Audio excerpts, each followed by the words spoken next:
Last week we brought you with us as we checked out this 1978 43-foot DeFever Trawler that was up for sale for a whopping $100.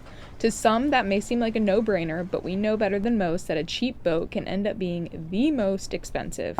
We thought long and hard about it, but we can't make any big decisions until we know if the engines run.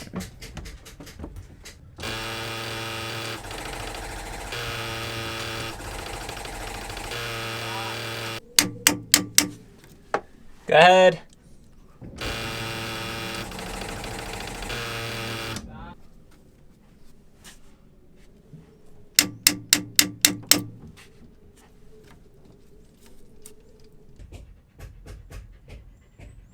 Go ahead.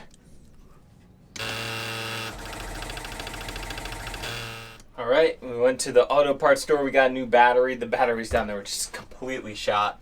So here's a moment of truth. Let's try to start one up. I'm going to start it, have it run for a few seconds, and just stop it, and then just go check down there and make sure there's no oil or anything.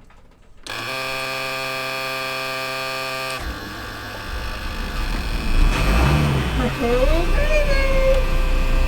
You got some smoke back there. How much? Not that bad. Maybe I'll leave it running. All right, just get ready to push that button if I say.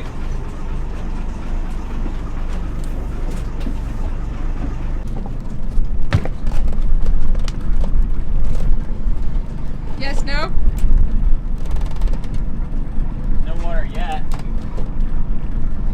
Today is a big day. Huge.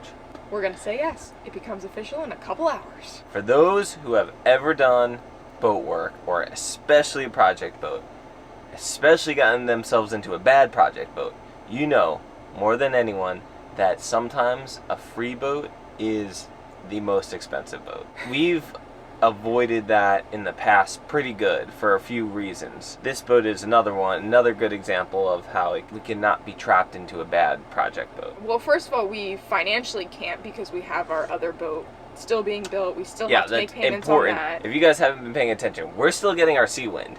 It's just kept on getting delayed and delayed and delayed. It's time to get back on the water. We've been missing it so much. We simply can't keep waiting for this boat and not knowing when it's actually going to be completed. It's not Seawind's fault. It's the Vietnamese government has regulated their factories, and by now they're up and running close to, if not full production, but for like 6 months they weren't. So we needed another boat, and we posted on YouTube that we needed your help to find a project boat at a good price, and you guys did us well. You sent so many options. This one was just the best of them all, and we're super excited.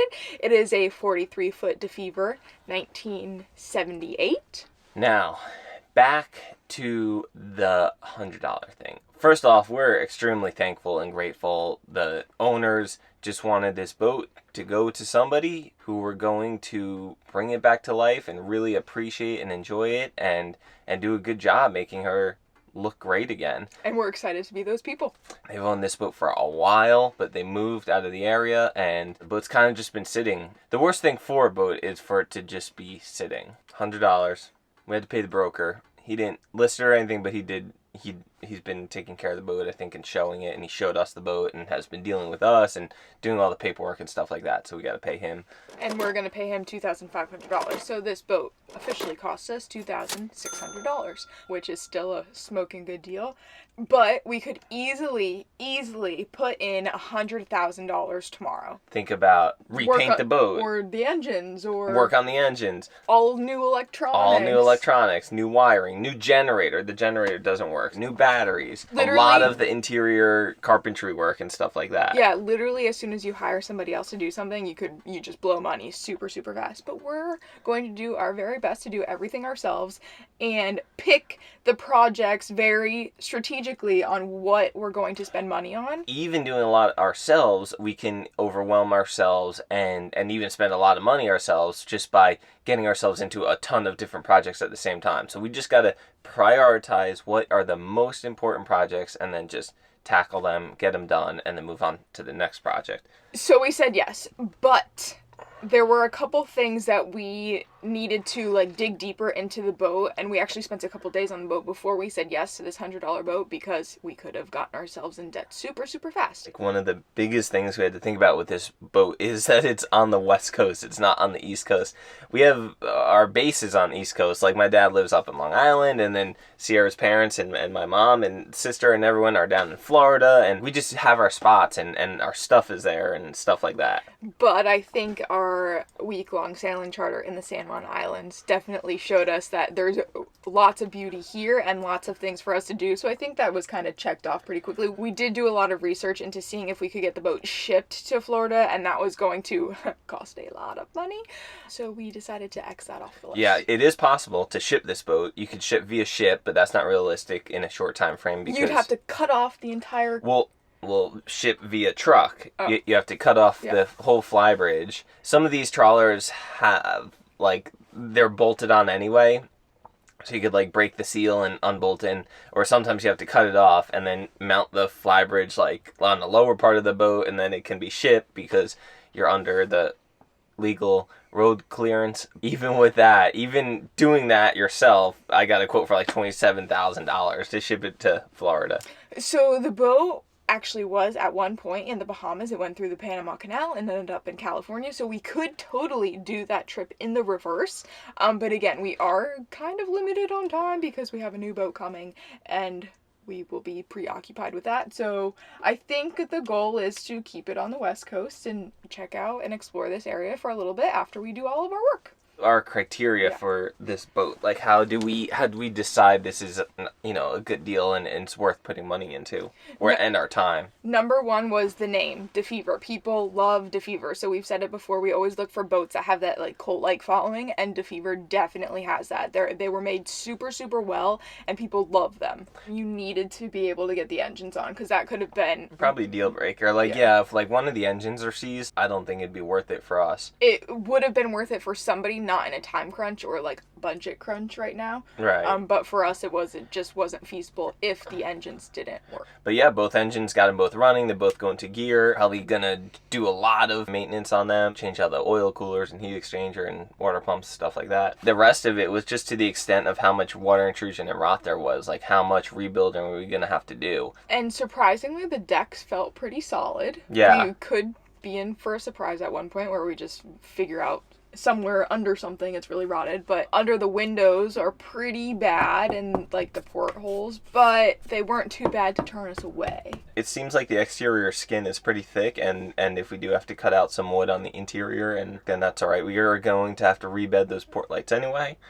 Some of the bigger windows has some water intrusion around them as well, so we're still debating exactly how to approach that. Boat floats. We have not had a diver, or we have not gotten in the water to look at the bottom, so we could be in a big surprise. We've already hired a diver just to like do a little check, clean the bottom, and then we're going to immediately get hauled. So there could be things that show up that we have no idea about that could make us kick ourselves, but cross your fingers, that's gonna go smooth. Are you guys excited to see us back on a trawler? I think we're excited to be back on a trawler for a little bit. It's just so different than what we're going to be on for the next, 10 years with the sailing catamaran. So, and in a way different area as well. Like we've always wanted to explore this area on our new boat. It's not the most cruising friendly coast, but there are some really neat spots to check out. It is beautiful. It is beautifully laid out. There's so much space. I think we're gonna take a similar approach to our camper remodel, but higher quality materials. Definitely no contact paper or sticker tiles, I don't think. We're all super giddy and excited right now. We'll see how we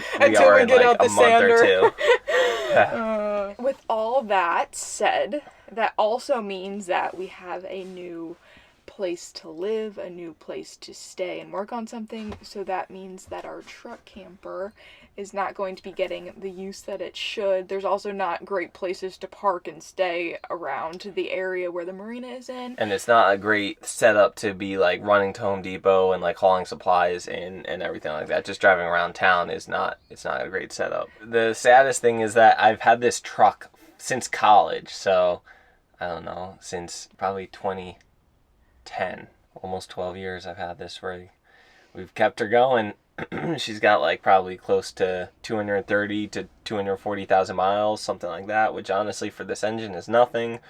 We did a lot of work, as you guys have saw, as we rebuilt it to go on this trip. We did a ton of suspension work and fuel system, air intake, and all this stuff. And not only the work, she took us to some pretty dang cool places.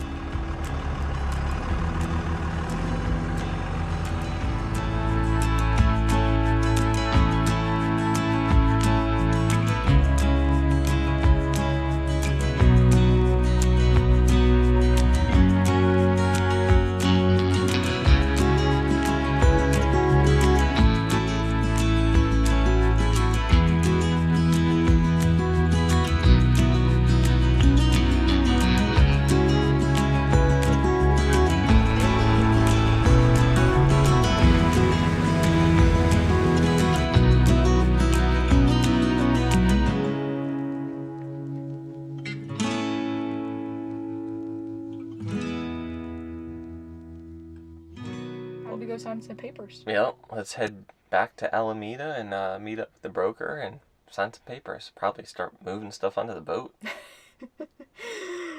Call us crazy. And they launched the boat with the trailer still attached. Oh. Isn't that stupid? I guess so. We're official.